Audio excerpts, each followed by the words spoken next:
el otro día hay un estudiante de maestría que él está estudiando algo de resistencia a sólicos en cepas de Aspergillus.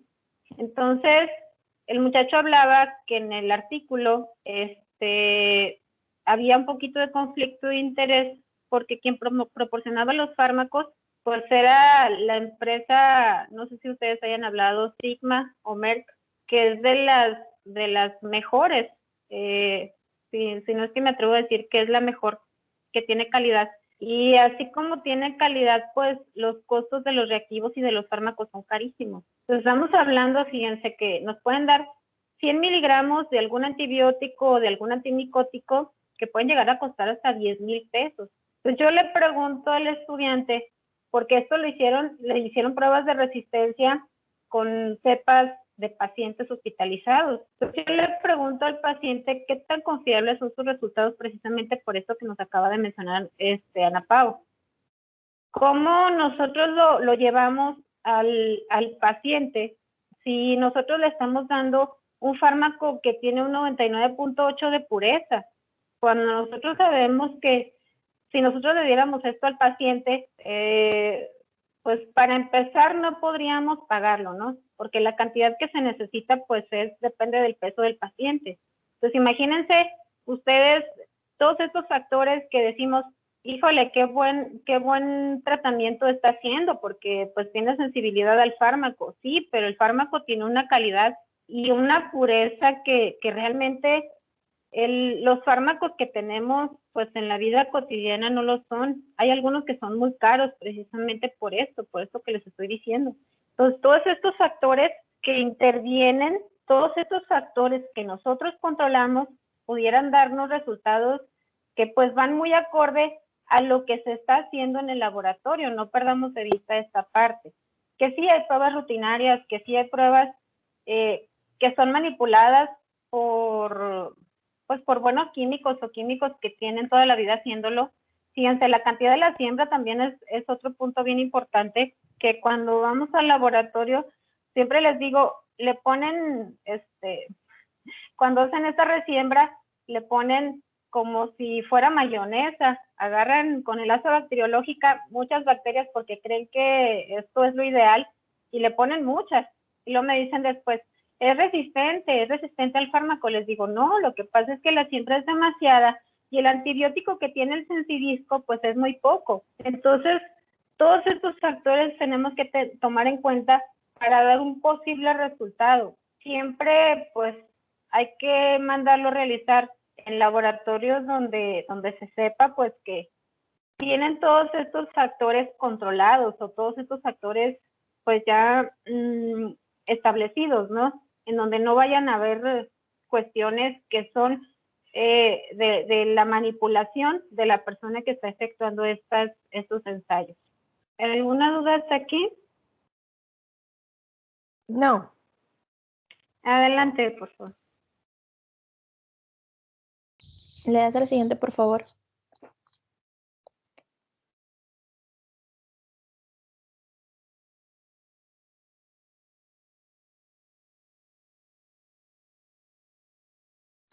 Bueno, los dos últimos factores que les voy a comentar, el primero de ellos es el intervalo de incubación, y aquí nos dice que va a depender y va a ser muy importante el tiempo al que van a ser expuestos los microorganismos a los fármacos, ya que si es poco tiempo o un tiempo insuficiente, pues puede que en lugar de matar a las bacterias, estas simplemente se van a inhibir, aunque si tampoco es el tiempo necesario y por el contrario la incubación llega a ser muy prolongada, esto lo que va a pasar es que se va a aumentar la probabilidad de que surjan mutantes resistentes, que como les comentaba, pues estos no se van a ver afectados ya por el fármaco.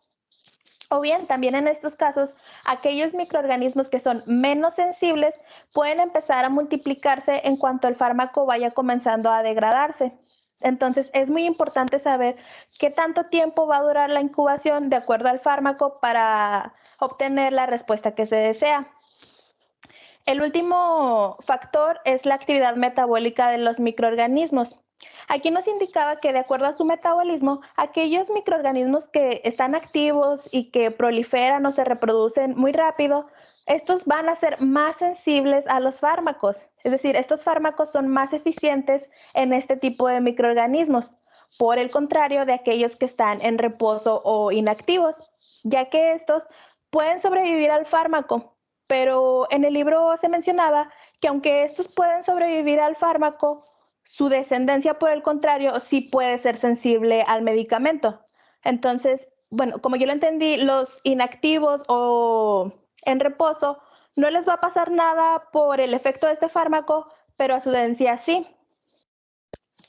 Entonces, teniendo en Puede cuenta... ser, Sí, perdón, Ana Pau, puede ser el ejemplo, un ejemplo rápido, un estafilococo aureus que puede crecer a las 18 o 24 horas contra un Mycobacterium tuberculosis que se puede tardar hasta 3 semanas en crecer. A esto se refiere. Hay muchos microorganismos, la gran mayoría de los microorganismos que vamos a ver, requiere muy poco tiempo de crecimiento. Bueno, poco tiempo en teoría, ¿verdad? Pero son aproximadamente 24 horas. Y pues lo que les he platicado de Mycobacterium, ¿no? Que se tarda mucho en crecer. Hay que tener paciencia con este microorganismo. Este es un ejemplo, Ana Pau. Adelante. sí. Y bueno, entonces teniendo estos factores que nos van a modificar la actividad antimicrobiana, ahora vamos a pasar a ver cómo podemos medir nosotros esta actividad antimicrobiana o la sensibilidad de los microorganismos.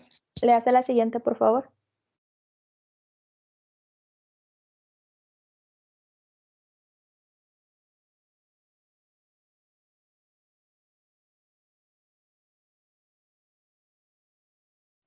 Bueno, yo les voy a hablar de la medición de la actividad antimicrobiana y tenemos que saber que para medir la sensibilidad de una bacteria patógena a un antibiótico siempre se van a utilizar estos dos métodos, que es la dilución y la difusión. Este, ambos van a utilizar a su vez los dos elementos que sería el microorganismo y el fármaco para establecer así ya sea la potencia que tiene el antibiótico en la muestra o en todo caso la sensibilidad que tiene el microorganismo o la bacteria al antibiótico. Se nos mencionaba en el libro también que todos estos métodos deben de estar regulados por institutos más grandes que se encarguen de estandarizar factores porque estos pueden repercutir de manera directa en la actividad microbiana y pues se nos mencionaba que en Estados Unidos era el Clinical and Laboratory Standard Institute. ¿Le puedes dar, por favor?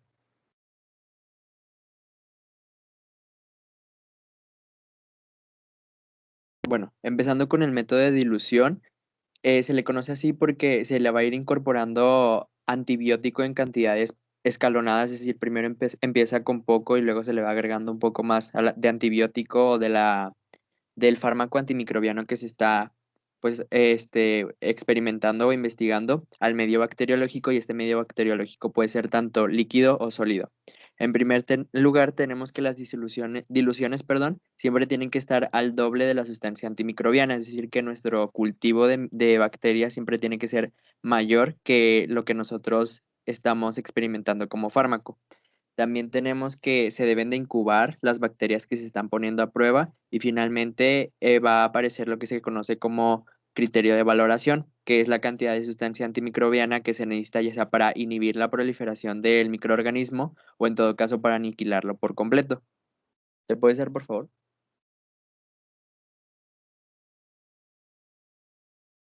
Dentro de los métodos de dilución, entonces se encuentra el agar y la dilución en caldo. En el agar se considera que es más tardado y solamente se va a limitar para circunstancias especiales debido a lo tardado que se da este tipo de técnica. Se le conoce también como la técnica de Bauer y Kirby. Y ya me puse a investigar un poco más yo porque realmente no venía mucho en el libro, pero encontré que para agentes que se utilizan estos son agentes conocidos como agentes fastidiosos, que es el Haemophilus influenzae, la Neisseria meningitis, Neisseria gonorrea, Streptococcus pneumonia y Moraxella catarrhalis.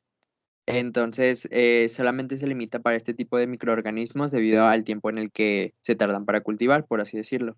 El agente antimicrobiano, como ya mencioné, también se le va a ir incorporando en una concentración siempre diferente, empezando de una cantidad pequeña a una cantidad grande. El pH del agar siempre tiene que estar entre 7.4 a 7. De 7.2 a 7.4 y no se le debe de añadir suplementos como cationes, pero en caso de que el cultivo requiera como suplementos, encontré que se le podía agregar 5% de sangre de cordero o de caballo, pero que se encontrara ya lisada. Y la incubación tiene que estar a 35 grados, generalmente tarda de 18 horas, pero en el caso de Staphylococcus o Enterococcus puede durar hasta 24 horas. Es por eso que no se usa en laboratorios clínicos, pero sí es usado el agar en laboratorios más como de investigación, donde se requiere conocer a manera específica las cepas de una bacteria o así. En el caso de la dilución en caldo, también es lento y un poco difícil y se utiliza principalmente cuando las disoluciones tienen que hacerse en tubos de ensayo. En el caso de este es un poco ya más accesible, por así decirlo, porque ya se puede contar con preparados donde el fármaco ya se encuentra en diversas placas de microdilución, ya sea que se hayan hecho manuales o automatizadas. Entonces esto ha simplificado de manera grande tanto el método como el tiempo sí, el tiempo en el que se hace todo este proceso. La ventaja que tiene este es que permite señalar un resultado cuantitativo, es decir, la cantidad del fármaco que se necesita para inhibir o destruir por completo el microorganismo que se está estudiando. Y a esta cantidad de fármaco se le conoce como la concentración de concentración bactericida mínima o MBC. Encontré que la disolución en caldo más conocida o que más se usa es la de caldo de Müller-Hinton, que sirve para encontrar la susceptibilidad de ciertos microorganismos de manera aislada, que sean aeróbicos o que sean facultativos. Y entre las consideraciones importantes es que simplemente estas tienen que tener los cationes apropiados de calcio y de magnesio, o sea, no se le debe de agregar ni más ni menos, por lo que entendí es que ya venía como preparado por el proveedor este tipo de diluciones y no se le debía de alterar en cuestión de cationes y que el pH también está entre 7.2 a 7.4. ¿Le puedes dar, por favor? En los métodos de difusión, el principal o el más conocido es la prueba de difusión en disco. Este nos va a permitir clasificar a los organismos, ya sea como sensibles o resistentes, de una manera directa y tiene la ventaja de que es muy rápida. Se utilizan microorganismos que no son exigentes y pues el crecimiento, como ya mencioné, es muy rápido. Entonces se utiliza, o sea, es más usado en la práctica diaria y en la práctica clínica. Lo primero que se hace es poner un disco de papel filtro con una determinada cantidad del fármaco, o sea, este papel filtro es el que va a tener el fármaco al medio sólido, que el medio sólido es en donde se encuentra el microorganismo que ya se sembró y que se está investigando. La incubación después se da entre 35 grados y solamente tiene una duración de 2 a 5 horas y nosotros tenemos que empezar, o sea, empezamos a notar como la diferencia cuando aparece alrededor del fármaco como una turbidez que es visible. ¿Le puedes dar una, por favor, para que se vea la imagen? Sí, ahí, así como se ve, empieza a aparecer alrededor del fármaco. Y finalmente tenemos que se debe de medir el diámetro de la zona que está alrededor, transparente, de inhibición que está rodeando pues al disco. También a esta zona que está alrededor se le conoce como medida del poder de inhibición que tiene el fármaco contra el microorganismo. Y tenemos que tener en consideración que existen diversos factores que van a ser tanto físicos, químicos, dentro de la interacción que tiene el fármaco y el microorganismo, que tenemos que, pues sí, tomar en consideración con respecto a todo este tipo de método. ¿Le puedes dar, por favor? A ver, Emanuel, ¿nos puedes indicar, por favor, en las imágenes que nos estás poniendo, dónde hay sensibilidad y dónde hay resistencia?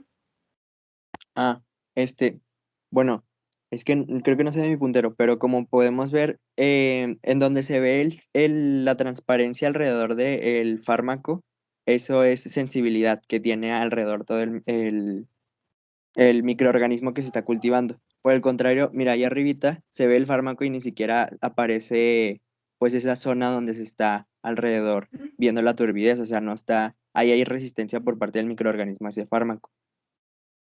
Muy bien. ¿Sí quedó claro esta parte, muchachos? Pues es un halo de inhibición, como ustedes ven, en lo que provoca el fármaco, el antibiótico. Entre más grande es el halo de inhibición, pues es el poder que tiene el fármaco sobre el microorganismo.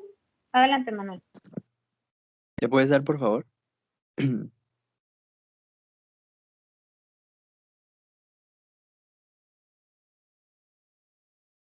Bueno, ya para interpretar los resultados, pues se nos mencionaba que se hacen comparaciones entre ambos métodos y se crean referencias estándar con respecto al fármaco, qué cantidades, qué dosis son importantes o qué sí hace efecto contra el microorganismo que se cultivó, y se usan las curvas de regresión lineal, las que nos van a mostrar la relación que tiene la concentración inhibidora mínima en el caso de las pruebas de dilución y el diámetro de las zonas de inhibición en la otra parte de la curva. Del diámetro de las zonas de inhibición, que es en el caso del método de difusión. Entonces, este nos va a decir cómo va variando respecto a los dos métodos. También tenemos que en el caso de la inhibición alrededor de un disco es importante saber que no siempre va a ser las mismas dosis, dependiendo del cultivo, no siempre va a ser igual de sensible el microorganismo a ciertas dosis. O sea, puede necesitar más en un cultivo, ya sea de sangre o de orina, que, pues sí, en diferentes. Y pues, eso sería todo de los métodos. ¿Le puedes dar, por favor? Ya entrando a lo que sería la actividad antimicrobiana in vivo, es importante recalcar que aquí es un poco más complicada que in vitro debido a que tenemos tres relaciones, que va a ser el fármaco, el microorganismo y el hospedador. Las relaciones entre el fármaco y el microorganismo patógeno, existen diversos factores que se encuentran in vivo, como sería el ambiente. Tenemos la relación que se encuentra entre el hospedador y el ambiente, van a repercutir de manera directa sobre el microorganismo, que en este caso se va a encontrar en los tejidos y en el cuerpo del hospedador. En el caso de la caja Petri, tenemos la diferencia que en la caja Petri siempre va a estar constante los miembros de la población bacteriana o microbiana en comparación del ser humano. O sea, las respuestas que vamos a tener en una caja Petri van a ser mucho más uniformes que en el ser humano, porque en el ser humano puede variar respecto al ambiente y la cantidad de población que se encuentra y las reacciones que puede tener el hospedador. ¿Le puedes dar, por favor?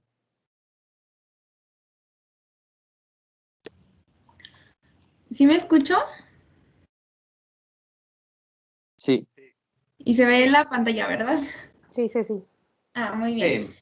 Bueno, entonces ahora vamos a hablar sobre las relaciones entre fármaco y microorganismo patógeno en este factor ambiental. En primer punto tenemos el estado de actividad metabólica, el cual va a ser variado dependiendo de la latencia de los microorganismos. Esto se debe a que hay microorganismos que tienen una actividad de biosíntesis reducida, lo cual los hace prácticamente insensibles a un fármaco. Y estos microorganismos se van a volver latentes de alguna forma, presentando alguna resistencia que se va a traducir a la recurrencia clínica de la infección. Ahora, tenemos la distribución del fármaco, la cual va a ser desigual en tejidos y líquidos. En el libro se mencionaba que hay medicamentos que no van a llegar al sistema nervioso central y tampoco a la próstata.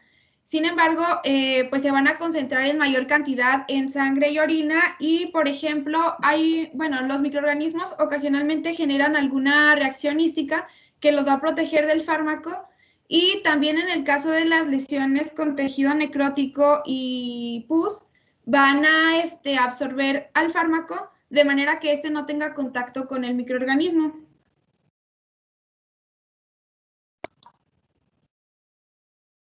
Bueno, ahora tenemos la ubicación de los microorganismos, la cual, bueno, pues a menudo va a ser dentro de las células de los tejidos, en donde los medicamentos o fármacos van a penetrar a diferentes concentraciones y velocidades. Por ejemplo, las tetraciclinas van a penetrar en la misma concentración a monocitos y al líquido extracelular, pero en el caso de la gentamicina, pues ni siquiera va a entrar a las células del hospedador. Y en el caso de estudios experimentales o ensayos en laboratorio en donde los microorganismos se encuentren dentro de un tubo de ensayo, pues este va a tener un contacto directo con el fármaco. Y por último, en este aspecto ambiental, tenemos sustancias que interfieren. Aquí, el ambiente bioquímico de los microorganismos en el cuerpo va a interferir con la acción farmacológica. Por ejemplo, los fármacos pueden ser retenidos por sangre, por fosfolípidos o proteínas, y como mencionábamos también hace un momento, en el caso de pus y tejido necrótico, que van a absorber al fármaco. Específicamente en el tejido necrótico, pues este va a presentar un pH ácido que va a ser poco favorable para esta acción farmacológica. Y ahora tenemos las relaciones entre fármaco y microorganismo patógeno en el factor de concentración. Primero tenemos la absorción, la cual va a ser irregular en aparato digestivo en caso de que el fármaco sea administrado por vía oral, o en el tejido en caso de que el fármaco sea administrado por inyección. Bueno, esta absorción va a ser irregular porque el fármaco se excreta y se desactiva de manera continua, generando que los microorganismos tengan contacto con concentraciones distintas del fármaco. En cuanto a la distribución, va a ser variable en los diferentes tejidos. Como decíamos, hay fármacos que van a penetrar muy poco en sistema nervioso central y próstata. Y aquí es importante destacar que las concentraciones del fármaco después de su administración sistémica van a ser posiblemente poco adecuadas para poder llevar un tratamiento eficaz. Y en el libro nos ponía unos casos como, por ejemplo, cuando se administra por vía tópica un fármaco en una herida superficial o de mucosas como podrían ser la conjuntiva, este a lo mejor no va a ser absorbido y no va a generar ningún efecto secundario, es decir, la concentración de alguna manera se va a mantener estable. Pero en el caso de administración tópica de un fármaco en una herida superficial en donde sea muy absorbido, pues sí generaría alguna alteración y posiblemente haría un poco ineficaz el fármaco. Ahora tenemos la inestabilidad de la concentración, en donde es importante destacar que la concentración se debe preservar durante el tiempo suficiente para erradicar a los microorganismos.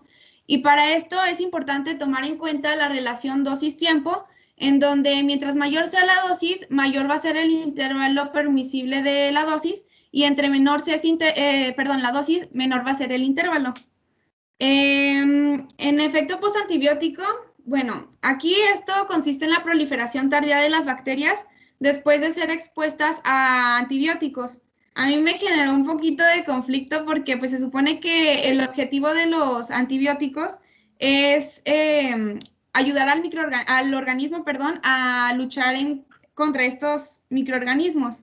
Pero el libro menciona que esta es una propiedad de muchos antibióticos, generar la proliferación de las bacterias. Y se mencionaban algunos ejemplos como los beta-lactámicos, que no van a mostrar este efecto posantibiótico en bacterias gram negativas. También en el caso de los carbapenémicos no va a haber un efecto posantibiótico contra bacilos. Y en el caso de aminoglucósidos y fluoroquinolonas, estas sí van a presentar un efecto posantibiótico incluso prolongado en actividad antimicrobiana in vitro en bacilos gram negativos.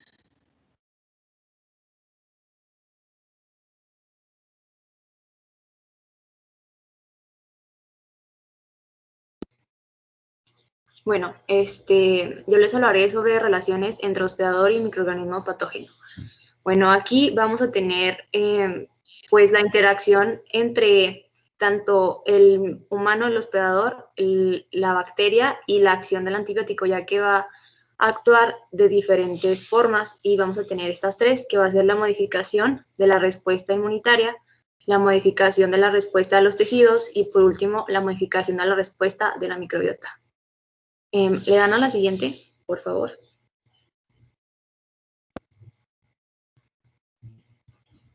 Otra cosa, si me trabo o así, interrúmpanme y díganme porque de repente me falla el internet. Bueno, ahora sí volviendo al tema. La modificación de la respuesta a los tejidos. Aquí vamos a tener que cuando un órgano está ante una infección, va a haber una respuesta inflamatoria que se manifiesta casi en el 90% de los casos. Y esto se va a deber normalmente a que, pues, bueno, la bacteria va a intentar con sus mecanismos patógenos, pues, dañar el tejido y el órgano va a intentar, pues, como contrarrestar este tipo de mecanismos mediante la activación del sistema monofagocítico nuclear, algo así. Entonces, debido a esta reacción, va a crear como una forma de disminuir la enfermedad mediante la inflamación. Sin embargo, cuando nosotros vamos a prescribir un antibiótico, debe de ser un antibiótico tan eficaz que disminuya o más bien elimine por completo la bacteria. Sin embargo, cuando se da un bacteriostático, pues solamente se va a suprimir la multiplicación del microorganismo. Y pues esto va a provocar lo que mencionó mi compañera Ceci, que es el efecto postantibiótico, lo que va a convertir una infección aguda a una infección crónica. Y pues por último, eso también se va a relacionar. Ay, no, todavía no le cambié, por favor. Bueno, por último, no se me cambia, pero en la diapositiva pasada, también esto va a tener mucha relación en los pacientes que son inmunodeprimidos o están ante algún tratamiento antineoplásico, debido a que como no tienen esta función tan eficaz del sistema inmunitario, no va a poder reaccionar ante estas infecciones normalmente. Ahora sí, le dan a la otra, por favor.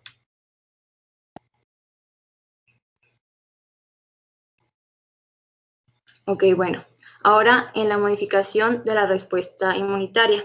Aquí, cuando una infección es modificada por un antibiótico, en algunas ocasiones se va a alterar la respuesta inmunitaria del hospedador.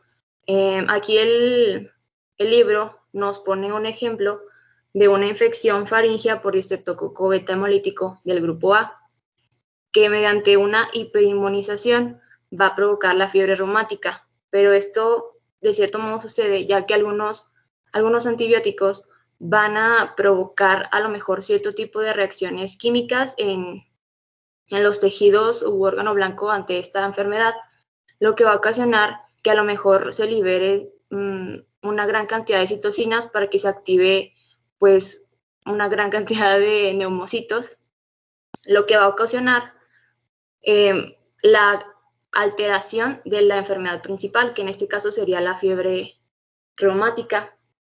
Por lo tanto, cuando sucede esto, pues se recomienda que se detecte de manera oportuna el patógeno y que se complemente con un antibiótico para que sea posible como que la erradicación oportuna y rápida y no se agrave la enfermedad principal.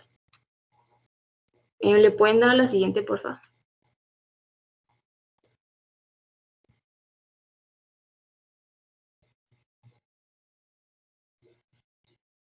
Ahí me avisan si se les cambia, por favor, que a mí no se me cambia. A mí ya se me cambió. Ya se cambió. Ok. Bueno, en la modificación de la microbiota vamos a tener que, pues, los antibióticos van a repercutir no solamente en los microorganismos que van a causar la enfermedad, sino también en los microorganismos que están normalmente, pues, en nuestra microbiota. De esta manera, pues, se va a desequilibrar el ambiente y va a causar una enfermedad. Aquí el libro nos pone 4 ejemplos en donde vamos a tener que, en pacientes hospitalizados que reciben antibióticos, van a suprimir la microbiota normal. También en algunos capítulos pasados había mencionado que no era recomendado en la prescripción de antibióticos de amplio espectro y menos en pacientes hospitalizados, ya que esto iba a propiciar la propagación de resistencia en las bacterias, y como es un lugar más concurrido de enfermos, por lo tanto va a diseminar todos estos tipos de genes resistentes. Entonces, aquí en este paciente se le prescribió antibióticos de amplio espectro, lo que hizo que se suprimiera pues los microorganismos normales, por así decirlo. Entonces, se crea un vacío parcial que posteriormente va a ser llenado por microorganismos más abundantes del ambiente. Sin embargo, estos microorganismos van a ser patógenos, y pues algunos ejemplos que ellos nos mencionan son bacterias aerobias gram negativas farmacoresistentes. Sin embargo, como les digo, son patógenas, van a producir superinfecciones, ya que se disminuyó toda la microbiota normal. Entonces va a predominar y va a haber pues una enfermedad muy grave. En el segundo caso, vamos a tener el caso de una mujer que consume antibióticos por vía oral. Entonces es casi lo mismo que en el primero. En algunas ocasiones se van a prescribir antibióticos que son muy fuertes o si no, sin embargo, se prescriben altas dosis, por lo que de igual forma va a suprimir toda la microbiota normal de la vagina y va a hacer que prolifere los patógenos que se encuentran ahí a lo mejor en menor cantidad, como por ejemplo la cándida, lo cual va a dar por resultado a una vulvovaginitis. En el tercer caso vamos a tener que en algunas ocasiones cuando haya una obstrucción urinaria va a haber una tendencia a infecciones tanto por la E. coli y también por bacterias secundarias. Sin embargo, pues cuando el paciente va a consulta y se identifica que el principal daño es causado por la E. coli, se da un antibiótico, pues directamente a erradicar esa bacteria. Entonces, como se encuentran bacterias secundarias, ya no va a proliferar la E. coli y va a salir la bacteria que estaba como que en menor cantidad, pero igual causando un daño, por lo que pues va a propiciar este tipo de enfermedades recurrentes. Y por último, tenemos que en las personas que utilizan antibióticos durante varios días, ya sea en casos de acné, que también es muy común eso, se van a suprimir algunas porciones de la microbiota intestinal normal, ya que son por vía oral. Entonces, pues va a crear cierta resistencia hacia los fármacos, y pues se van a establecer en el intestino, lo que va a propiciar a una enterocolitis grave, que por ejemplo en el libro se nos pone la diarrea por antibióticos causada por Clostridium difficile. Le dan a la siguiente, por favor. Bueno, ahora vamos a hablar sobre el artículo científico, el cual se titula Cambios inducidos por antibiótico en la microbiota intestinal y la enfermedad. Bueno, primero aquí nos menciona que la microbiota intestinal tiene aproximadamente 100 billones de bacterias, las cuales corresponden a cientos de especies diferentes, pero hay 4 filos que destacan porque pues forman parte del 90% de esta población total, y estos son los Firmicutes, Bacteroidetes, Actinobacteria y Proteobacteria, y adicional a esto hay filas menores en donde se incluye verrucomicrobia y fusobacteria. Y bueno, la representación de estos grupos es variable a lo largo del tracto digestivo porque pues se ven influenciadas por microambientes y por la disponibilidad de nutrientes. Aquí tenemos el experimento que se hizo en ratones, en donde se demostró que el tratamiento con antibióticos empeora la gravedad de colitis inducida por dextrano sulfato de sodio, el cual daña el epitelio intestinal y promueve la inflamación. Pero bueno, los antibióticos empeoran la colitis al agotar los ligandos microbianos que normalmente emiten señales a través de los receptores tipo TOL y funcionan para asegurar la expresión de homeostasis tisular y los mediadores de reparación. En este apartado encontramos las funciones beneficiosas de la microbiota, la cual, pues la verdad son muchas, por lo cual se le puede considerar incluso un órgano adicional. Entre ellos, tenemos que las bacterias comensales convierten ácidos biliares primarios en ácidos biliares secundarios y esto permite la absorción de lípidos. También produce vitamina B y vitamina K, fermenta fibras de origen vegetal porque pues de otro modo no serían digeribles, produciendo ácidos grasos de cadena corta. Y esto alimenta los enterocitos y modula funciones inmunes. También, va a impulsar el desarrollo intestinal, promoviendo la vascularización, el engrosamiento de vellosidades, ensanchamiento de la superficie mucosa, producción de moco, proliferación celular y el mantenimiento de células epiteliales.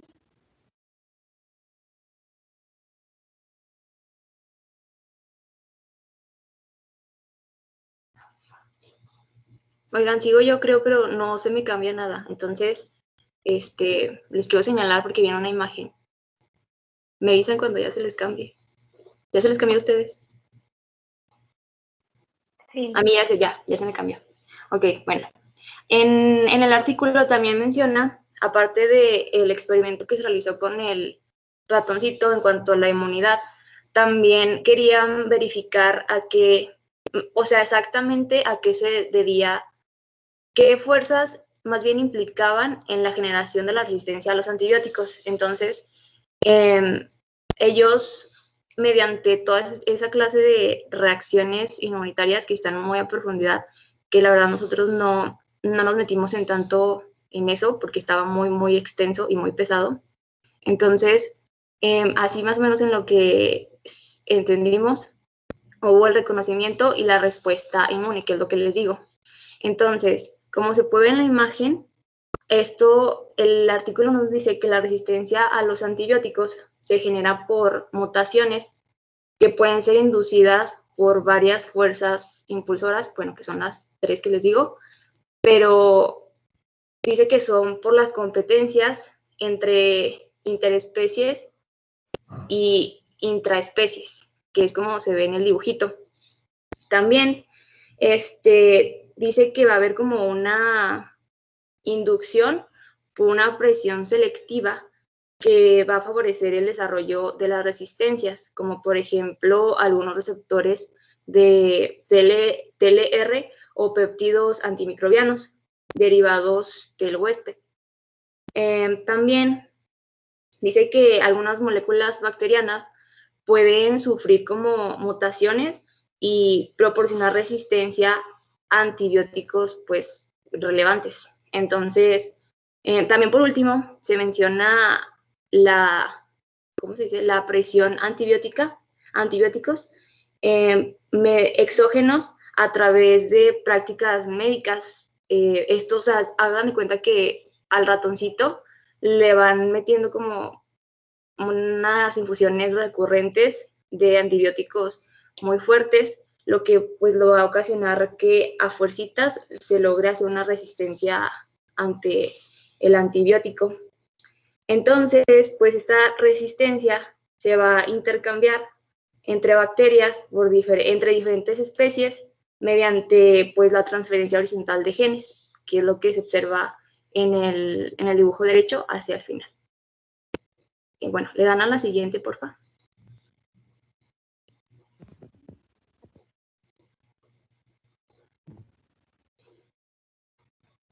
Ok, bueno, aparte de haber hecho ese experimento en ratón, también se hicieron experimentos en personas sanas, en donde estaban pues tratando de ver la microbiota normal y también hicieron una codificación de los genes, de los plásmidos de la microbiota normal de estas dos personas sanas, en donde descubrieron que había un compartimiento anaerobio dentro de la microbiota que es resistente a uno o varios antibióticos, pero, o sea, es como por naturaleza, por así decirlo, porque pues estaban sanos y se hicieron pruebas de ciertos antibióticos en específico, no fue como de amplio espectro. Entonces, se dieron cuenta que las especies resistentes a múltiples fármacos representaban el 20% del total de las bacterias, o sea, no era tanto. Le dan a la siguiente, por favor. De igual forma me avisan si ya se les cambia. Bueno, ya, a mí ya se me cambió. Bueno, también dicen que, bueno, respecto a lo que salió en los exámenes, bueno, en los análisis del ADN, fue que había como un régimen evolutivo, ya que hicieron también experimentos en la microbiota de una momia del siglo XI después de Cristo, en sedimentos de permafrost de 3000 años de antigüedad, y para ver si esto implicaba o sea, como ya ven que les expliqué que había como una relación entre las especies exógenas y endógenas, querían ver si tenía mucho que ver con lo que estaba en el ambiente. Entonces también fueron a ver el tipo de microorganismos que se encontraba en una cueva en Nuevo México, que había estado aislada durante 50 millones de años.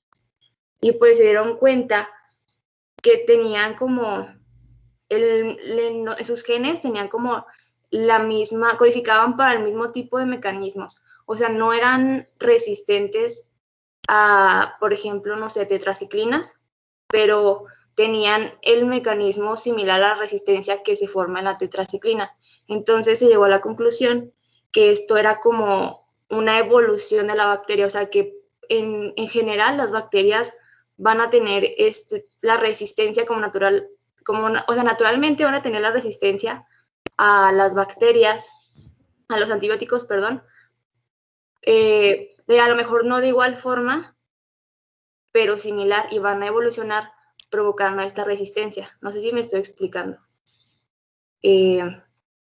Bueno, le damos a la siguiente, por favor. Bueno, y en esta parte tenemos las observaciones finales en donde evidencia reciente demuestra el papel fundamental en la dirección de la fisiología del huésped y particularmente en el desarrollo de un sistema inmunológico completamente funcional, se van a requerir señales clave de inducción y mantenimiento de la comunidad comensal. También los antibióticos alteran el equilibrio de poblaciones comensales y provocan una disminución o alteración de la comunicación entre la flora intestinal y la mucosa subyacente. Hay efectos que producen una mayor susceptibilidad a infecciones con posible alergia.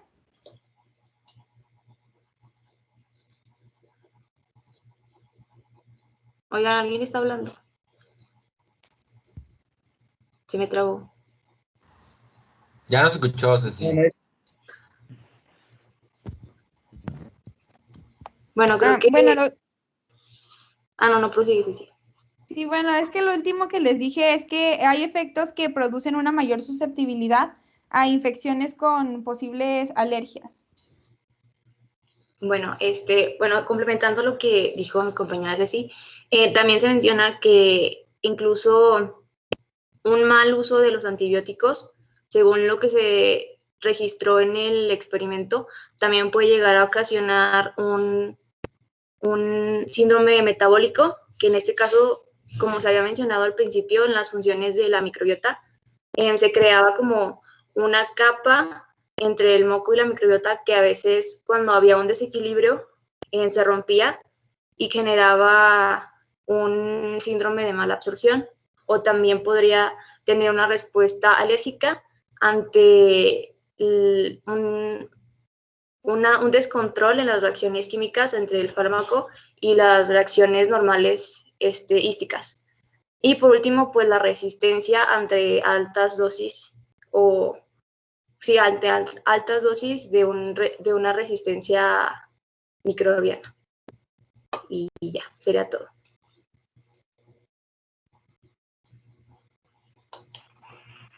Pues muy completo el artículo que están presentando sus compañeros, muchachos, y viene a reforzar todo lo que hemos estado viendo de los temas pasados, ¿no? De microbiota, de resistencia a fármacos, de que hay que cuidar nuestros bichitos del estómago, muchachos. Muy interesante su artículo, muy bien. ¿Alguna duda hasta aquí?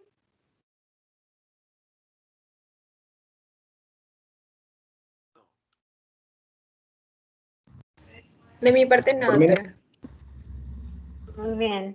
Bueno, Oigan, y me encantó esto que decían los autores de que ya se está empezando a ver como un órgano a la microbiota, o cómo decían, de esto del complemento. Sí, que se le empieza a considerar como un órgano adicional por las funciones beneficiosas que tiene.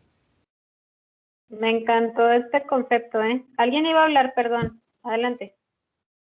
yo, pero era para hablarlo de el porcentaje de los instructores de laboratorio.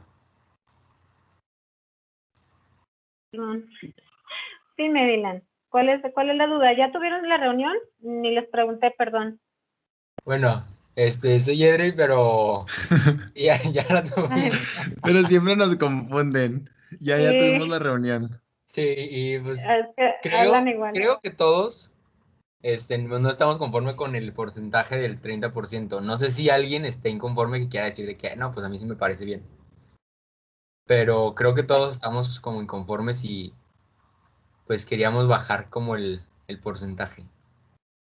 Bueno, primero, muchachos, para que sea una democracia y tener como que el sustento para poder hacer este cambio, les voy a hacer una encuesta por forma. Si quieren que sea anónima, para que ustedes puedan expresar bien sus razones, ¿no?